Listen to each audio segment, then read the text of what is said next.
I'm in Winnipeg, Manitoba, in the city's north end. Rylee Nepinak is a young Anishnaabe changemaker who calls this neighborhood home. Rylee and his sister Kirsten created Anishiative, an urban outreach program where Indigenous youth do weekly green walks, picking up litter and distributing food in Winnipeg's north end. Today, Rylee is organizing some Meals on Wheels and a community cleanup. Just for you. Happy Thanksgiving. Yes, happy Thanksgiving. Is that some hot chocolate too? Yes, sir. It's moose stew. Have a good day, guys.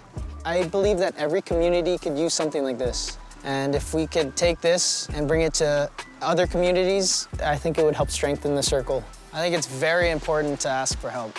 There's some people who might be a little too proud to ask for help, but asking for help could make all the difference.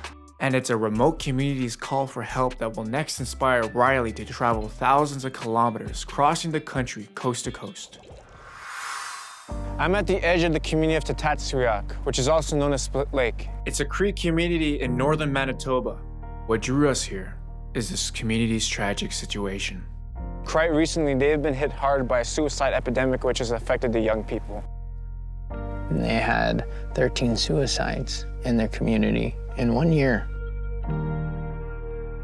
9 of them were kids, 8, 10, 12, 18, like they were young kids. They declared a state of emergency. And when I heard that, I decided to bike across Turtle Island to raise awareness for them. I started my journey in BC and I ended it in Nova Scotia. I raised $30,000 to dedicate to the youth. After completing a nearly 6,000-kilometer bike ride for a community he'd never been to, Rylee was invited to visit. Rylee was determined to find a way to help the youth of Split Lake heal and find other paths away from suicide. I just kept visiting their community. I fell in love with it, and they invited me in like family. I wanted to do something for them. I wanted to do something with the youth. Rylee and his brother River are bringing together Winnipeg and Tastasweyak youth to heal and grow together. So we are on a plot of our family's land. We have youth from up north, from Tataskweyak Cree Nation, and youth from Winnipeg, Manitoba as well, who came up. And it's kind of just a way for them to heal, be amongst people their age, and kind of connect with them and get some cultural healing in a way.